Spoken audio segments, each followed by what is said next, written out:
you've got something in your heart, whatever it is, don't let anything stop you. Because it's one of two things, right? Either, yes, you've got fears. It's normal to be afraid when there's things that you don't know or it's something new. But imagine what it's going to be like when you're lying on your deathbed and you look back and you say to yourself, why the hell didn't I try? Why didn't I go for that one thing that I really, really wanted to do?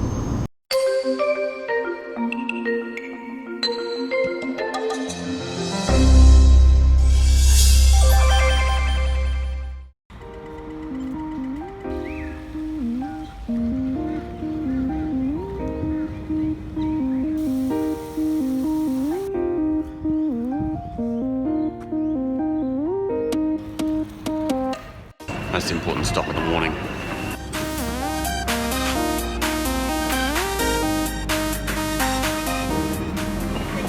Thanks, have a great day.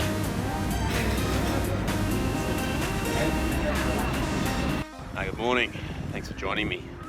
Morning Walk episode 69 and welcome to Brisbane today. It's an absolutely cracking little morning at the end of winter. Great day to get out for a walk. I'm actually running late, so I'm already heading to a meeting. Why not show you a little bit of this city and have a chat about a few things. Hope you're doing well. Let's get going. Seriously, if you're not a coffee drinker, I don't know what you're missing out on. I don't know what you're missing out on. I know what you're missing out on, but you don't know what you're missing out on. That's why we drink this stuff. Brisbane really is an awesome city. I don't know if you haven't been here before. It's got so much going for it. To me, it's kind of like about the right size. A few million people. Really nice, compact CBD here, but because it's on the river, it's quite beautiful. Not that, crowded out by tall skyscrapers. You got the magnificent Botanic Gardens just down one end of town. And then pretty easy access to get around here. I don't know. Along with a great climate, it's got a lot of stuff going for it, for sure. There's something about being in a CBD. I'm not really a city person, as maybe you can gather, but these places have this kind of wonderful energy to them. There's so much activity, so many people on their way to work. I don't know, it's like you can almost feel the energy of humanity in this sort of place. And a city about the size of Brisbane, it's kind of about right. There's a lot of stuff that goes on here.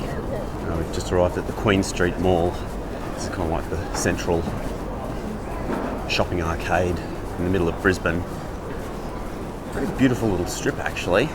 Lots of cool shops, like all the cool big shops that you would sort of expect to see here, but definitely like interspersed with some more like unique varieties.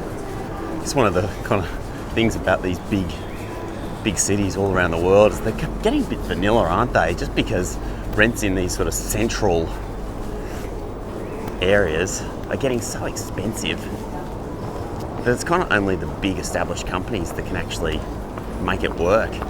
Like small businesses are just struggling to actually survive here. So I don't know, as a result you kind of end up just with these mega chains, and it kind of detracts a little bit from the city centre, because whether you're in Copenhagen on the main shopping strip or Brisbane on the main shopping strip or Los Angeles on the same shopping strip, it's pretty much all the same.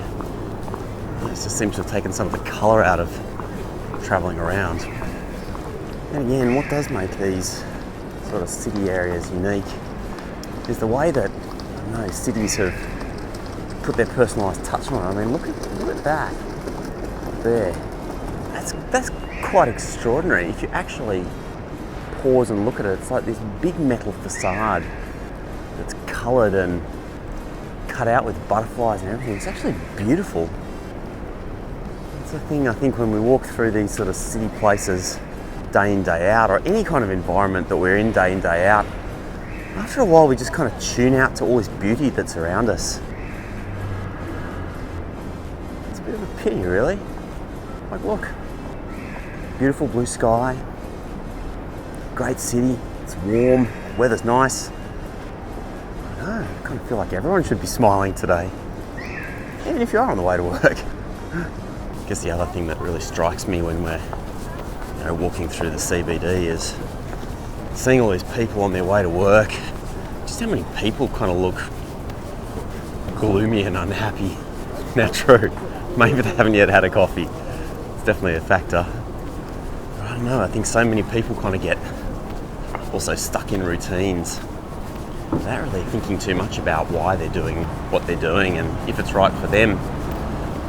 And of course, we've all got personal circumstances, bills to pay.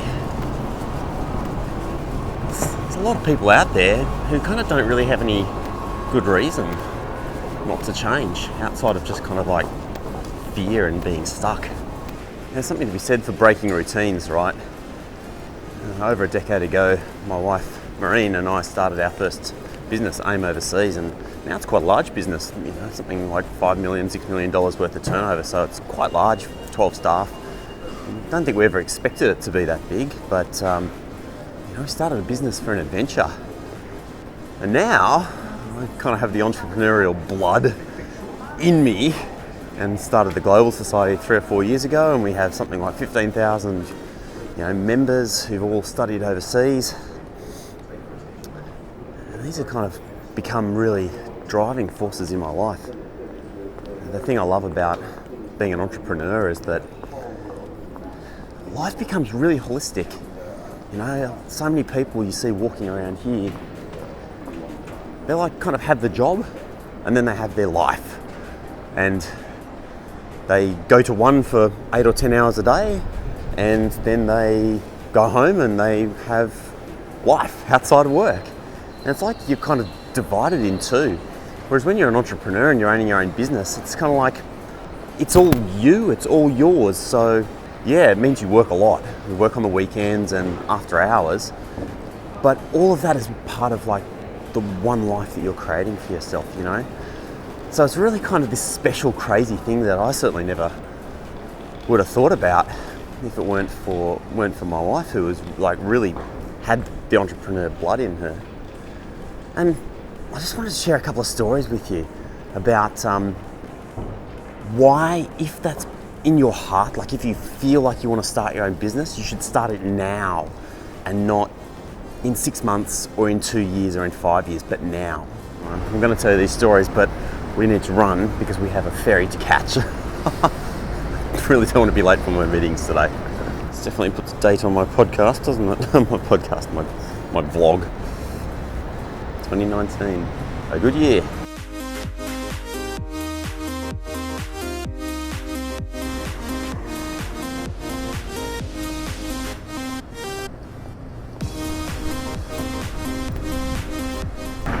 Alright, come check this out, hey? This is a beautiful river that runs through Brisbane. Over that side is South Bank, which is this fantastic park area. Lots of restaurants, cafes, outdoor life. We've even got like this sort of outdoor swimming area for little kids, like wading kind of pool, but done like a beach. It gets hot here, really hot and humid. And then on this side, just behind us, there's like the actual CBD itself. Treasury Building, casino, main motorway that heads all the way down to the Gold Coast. There's a lot going for it, this city. Good size, good vibe.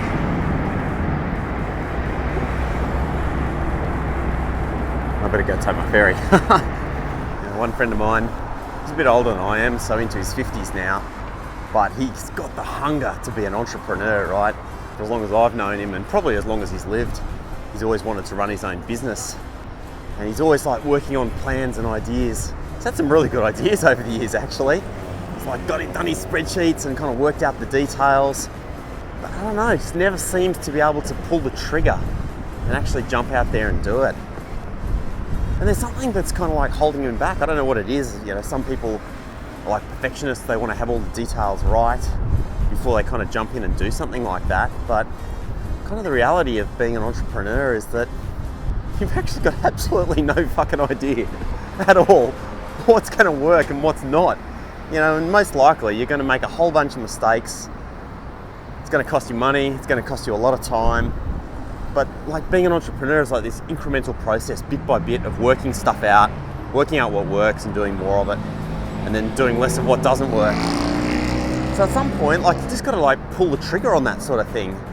And I just have this feeling for this friend of mine, this guy I know, that he might just not ever do it.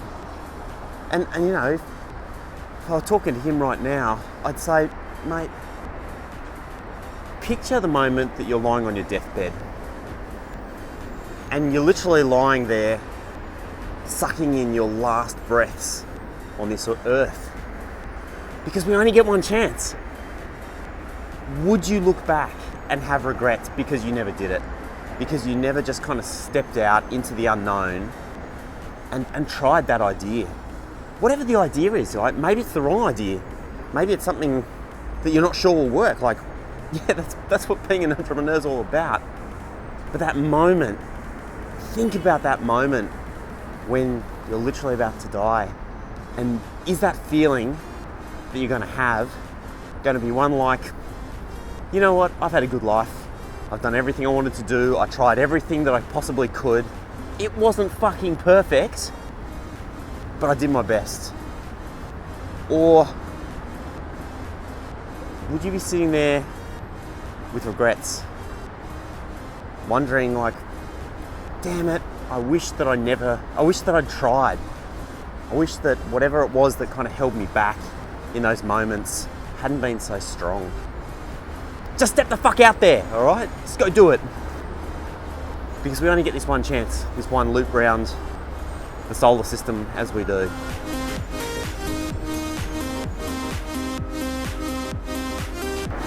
All right, we've made it to the ferry stop.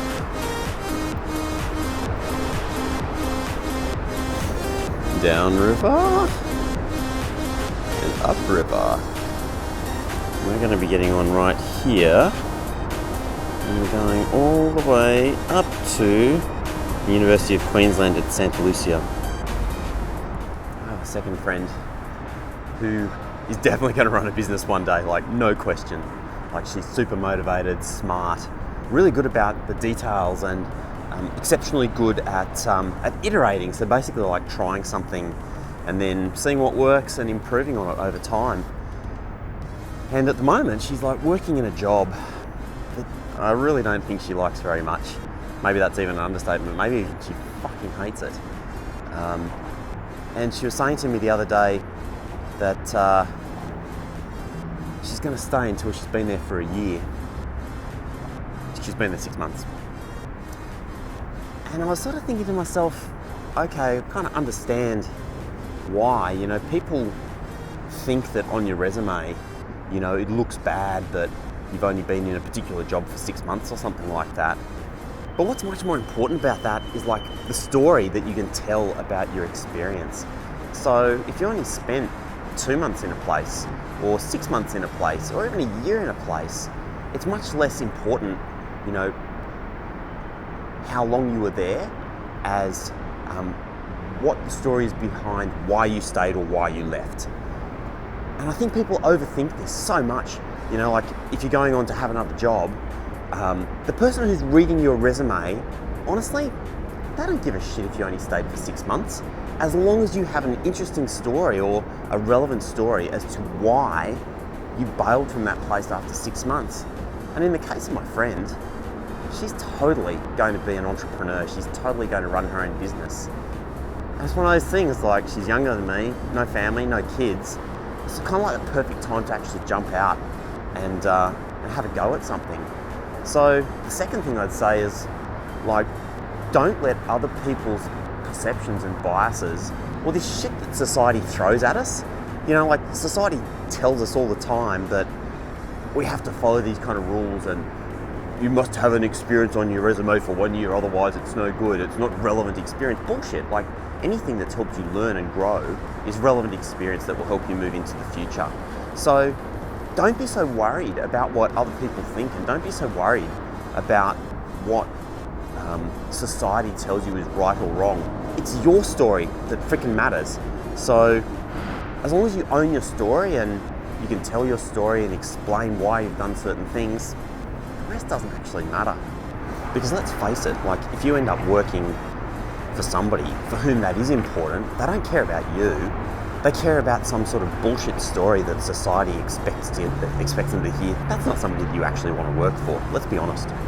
Anyway, that's my message for today, I reckon. Beautiful morning here on the river, heading up to the University of Queensland.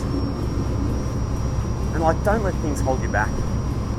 If you've got something in your heart, whatever it is, like, don't let anything stop you.